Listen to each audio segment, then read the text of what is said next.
Sais-tu combien de pensées on a par jour? Non, dis un chiffre au hasard. Vraiment, un chiffre pas au hasard, mais un chiffre qui te vient en tête. Est-ce que tu penses qu'on a 500, 1000, 2000, 3000 pensées par jour? Peut-être que certains d'entre vous ont donné la bonne réponse, certains d'entre vous étaient en dessous, certains d'entre vous étaient peut-être au-dessus. Mais il y a une étude qui a été faite qui dit qu'on a plus de 6000 pensées par jour. Par exemple, là, je suis en train de te parler de quelque chose. Tu es en train de penser à combien de pensées on a par jour. Ou bien tu es en train de penser à qu'est-ce que tu vas manger. Ou bien tu dis, j'aime trop ses cheveux. J'aime bien comment elle a fait ses cheveux. Enfin, il y a plein de pensées qui sont en train de monter à l'intérieur de toi, juste à l'instant même où je suis en train de te parler des pensées. Salut tout le monde, je me présente, je suis Christelle Sony et bienvenue dans ma chaîne YouTube. Aujourd'hui, j'avais envie de nous parler du pouvoir de notre pensée, de combien est-ce que nos pensées influencent qui nous sommes. Nos pensées influencent notre caractère. Vous savez que nos pensées influencent nos réactions, influencent nos attitudes avec les autres. J'ai suivi Papa Sony qui dernièrement a fait une conférence pour les leaders et il y a une phrase qu'il avait dit que j'avais beaucoup aimé. Il dit qu'en théologie, on dit ceci, que le caractère est influencé par la croyance. Ce que tu crois définit ce que tu es. Et une des choses que j'ai constatées, c'est que notre environnement, notre éducation, le milieu dans lequel on se trouve influence la personne qu'on est et donc influence nos pensées. Les pensées sont des choses que personne ne voit, que personne ne connaît. Et d'ailleurs, pour beaucoup de gens, heureusement qu'on ne sait pas et qu'on ne voit pas qu'est-ce que vous pensez parce que je crois qu'il y aurait quand même de quoi parfois même rougir de ce que nous sommes en train de penser. Mais ce que je suis en train de dire, c'est en fait pour nous interpeller, de comprendre en fait la portée de combien est-ce que une pensée peut changer la vie d'une personne. Vous savez que même pour tout ce qui se passe sur ce monde, les téléphones, la création des réseaux sociaux, la création des Wi-Fi, il a fallu qu'une personne pense à ça. Il a fallu qu'une personne réfléchisse à ça et se dise, ok, tu sais quoi, je pense à ça.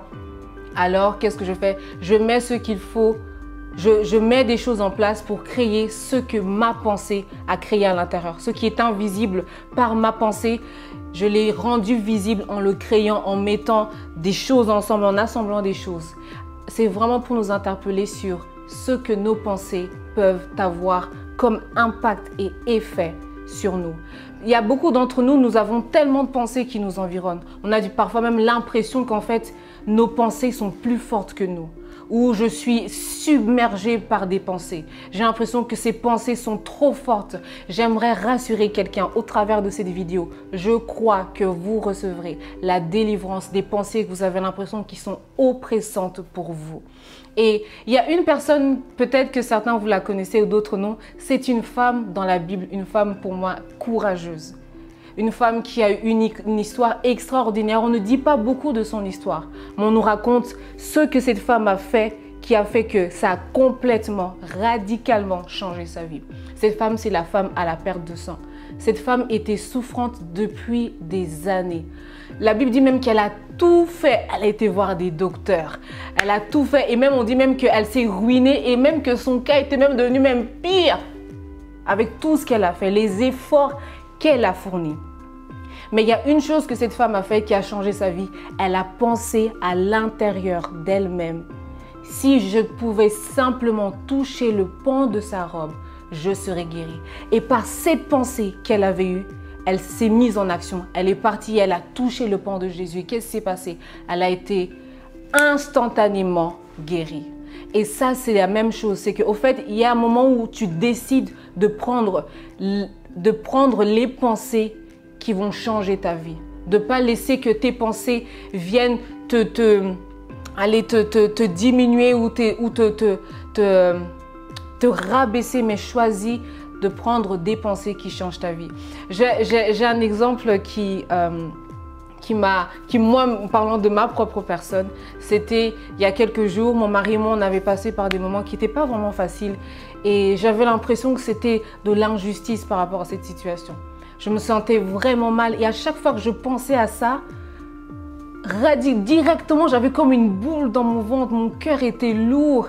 Et j'avais l'impression qu'on partage la même situation, lui et moi. Mais deux façons différentes de réagir. Pourquoi? Parce que moi, je laissais cette pensée devenir pesante à l'intérieur de moi. Et je me rappelle, j'avais encore parlé de ça même avec lui le soir. J'étais là en train de ressasser encore la situation. Et lui, il était là, à l'aise. Pas à l'aise, mais il avait décidé de prendre une attitude différente de la mienne. Et il était à moitié endormi et je lui parlais encore de ça. Et il me dit, choisis la joie. Et puis il s'endort. Et moi, je reste là, je le regarde, je dis, c'est tout. Choisis la joie, tu me dis ça comme si c'est facile, quoi. Et au fait, je me suis dit, littéralement, je vais faire ça. Je vais choisir la joie à l'intérieur de moi.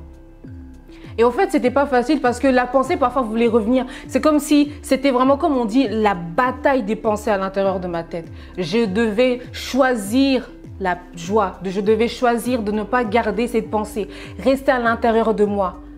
Et lorsque j'ai choisi ça, j'ai senti comme un soulagement à l'intérieur de moi. J'ai senti comme si quelque chose, comme un poids, s'était complètement envolé en fait. Et j'avais vu une image que je voudrais illustrer par rapport au pouvoir que les pensées peuvent avoir et combien qu'elles peuvent être oppressantes. Ceci est une bouteille d'eau. Et a priori, c'est une bouteille d'eau, ça pèse pas grand-chose. Ok, on est plus ou moins à, je veux pas dire le poids parce que je suis pas sûre du poids, mais cette bouteille d'eau n'est pas quelque chose de lourd. Je peux la tenir comme ça pendant quelques minutes sans que cela ne me gêne. Mais au fait, au plus je garde cette bouteille d'eau, au plus j'ai l'impression, c'est comme si en fait le poids de la bouteille commence à s'accentuer, comme si la bouteille commence à prendre du poids et pourtant la bouteille n'a pas changé. Mais qu'est-ce qui a changé? C'est le temps que moi je garde cette bouteille avec cette même position. Après quelques heures, vous allez voir que la bouteille sera comme si elle devient lourde ou votre bras commence à vous faire mal, votre bras commence à être paralysé. Eh bien, c'est la même chose pour les pensées. Il y a des fois où on a l'impression en fait que ces pensées qu'on veut tellement garder, cette chose qui s'est passée, j'arrive pas à pardonner, je garde ça à l'intérieur de moi. Et parfois même, quelque chose qui s'est passé de petit, nous l'avons gardé et nous avons fait de ça devenir quelque chose de grand, quelque chose qui est lourd, quelque chose qui nous paralyse. Et moi, j'aimerais nous encourager à réaliser que nous avons le pouvoir sur nos pensées. C'est question de choisir. Vous savez, vous connaissez tous ce verset très connu qu'on dit beaucoup. Les bontés de l'Éternel ne sont pas à leur terme, elles se renouvellent. Elle se renouvelle chaque matin. Et moi, je crois que je la connaissais par cœur. Les bontés de l'Éternel ne sont pas à leur terme, mais elles se renouvellent chaque matin. Oh, que ta fidélité est grande, ô Éternel. Et ça, c'est dans le livre de Lamentations 3, 20 à 24. Et pourtant, on prend seulement ce petit verset-là, où le prophète Jérémie est en train de dire cette parole. Mais si vous lisez les versets qui sont juste au-dessus, pendant plus d'une vingtaine de versets, le prophète Jérémie est en train de se lamenter. Il vit une situation qui est tellement difficile pour lui. Il parle de sa souffrance, il parle de combien ce que c'est pesant pour lui. Mais ce verset seulement comprend, il dit, mais voici ce que je veux ressasser à l'intérieur de moi. Voici ma raison d'espérer. En fait, c'est comme si le prophète Jérémie, malgré sa souffrance, malgré sa douleur, malgré ce qui se passe, il a dit, voici ce que moi je choisis de me ressasser. Ça veut dire que des fois, il y aura des moments où les choses sont tellement difficiles, mais qu'est-ce que tu choisis de garder à l'intérieur de toi? Qu'est-ce que tu choisis de continuer à nourrir en fait? Parce qu'il y a des pensées, au fait, c'est nous qui les nourrissons. Constamment, on les nourrit. On les nourrit par la colère. On les nourrit par les choses qui sont autour de nous. Mais le prophète Jérémie a dit, voici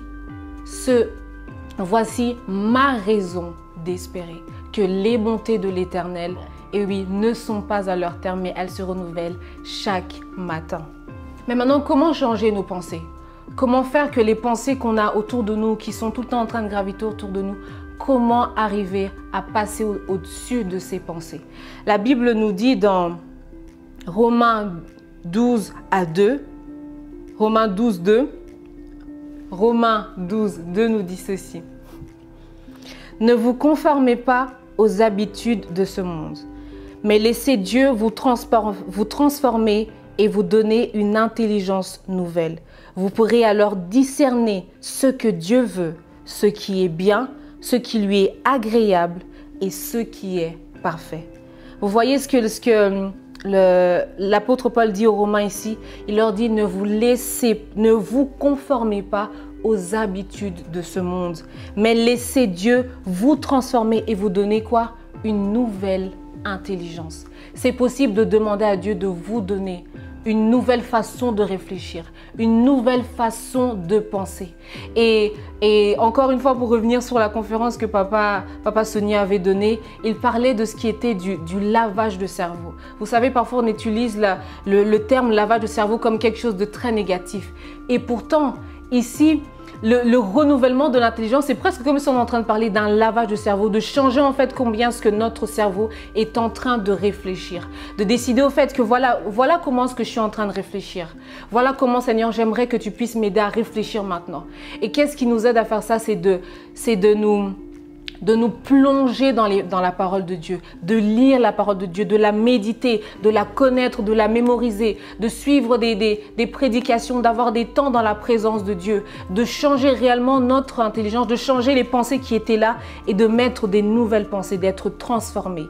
Et qu'est-ce qui nous permet de réellement vivre cette transformation? C'est l'Esprit de Dieu, le Saint-Esprit. Lorsque nous le laissons transformer nos pensées, lorsque nous nous mettons dans des situations en condition que Saint-Esprit, je te laisse la place, je te laisse la porte, je te laisse l'espace pour changer réellement mes pensées. 2 Corinthiens 10, 5 nous dit ceci.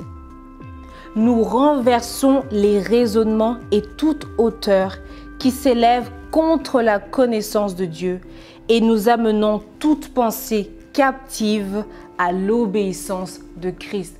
Quelle parole qui vient nous réconforter, de nous dire qu'on a la possibilité de mettre toutes nos pensées sous l'obéissance de Christ. Vous savez, la Bible dit qu'il a reçu le nom au-dessus de tous les noms, afin qu'au nom de Jésus, tout genou fléchisse. Ça veut dire que même tes pensées, dans le nom de Jésus, tu as le pouvoir de les rendre sous l'autorité de Jésus. Quand tu vois qu'il y a des pensées qui ne sont pas bonnes en toi, choisis de parler la parole de Dieu. Choisis de déclarer des paroles qui viennent renverser ces pensées, renverser des choses que tu te rends compte, mais pourquoi est-ce que je réfléchis comme ça? Pourquoi est-ce que cette pensée est toujours dans ma tête? Décide de prendre autorité. C'est ça que l'apôtre Paul est en train de nous dire. Il dit, nous renversons les raisonnements et toute hauteur.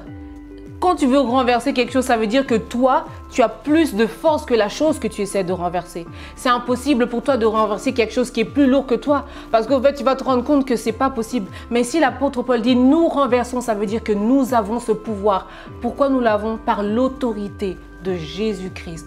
Tu as le pouvoir de renverser ces pensées. Tu as le droit d'enlever ces pensées. Arrête de penser que tu n'es pas assez belle. Arrête de penser que tu n'es pas assez intelligent. Arrête de penser que tu n'arriveras pas à réussir. Arrête de penser que tout ce que tu fais n'est pas assez bien parce que tu n'as pas l'approbation des autres ou l'approbation de tes parents.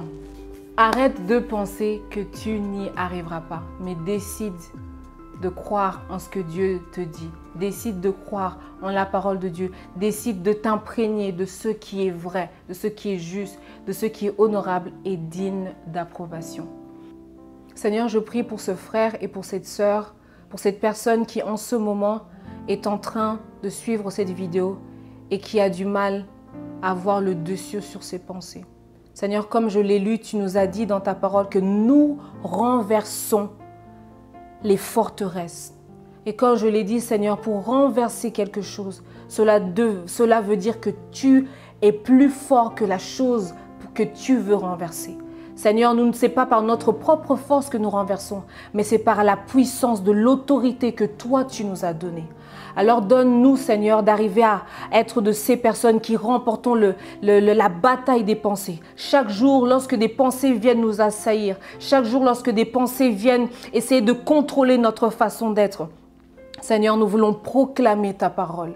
Nous voulons proclamer que toi, tu as le pouvoir de détruire ces pensées, de ne pas les laisser nous envahir, de ne pas les laisser prendre le dessus sur nous, mais d'être conduits par toi et par ton esprit. Merci de renouveler notre intelligence.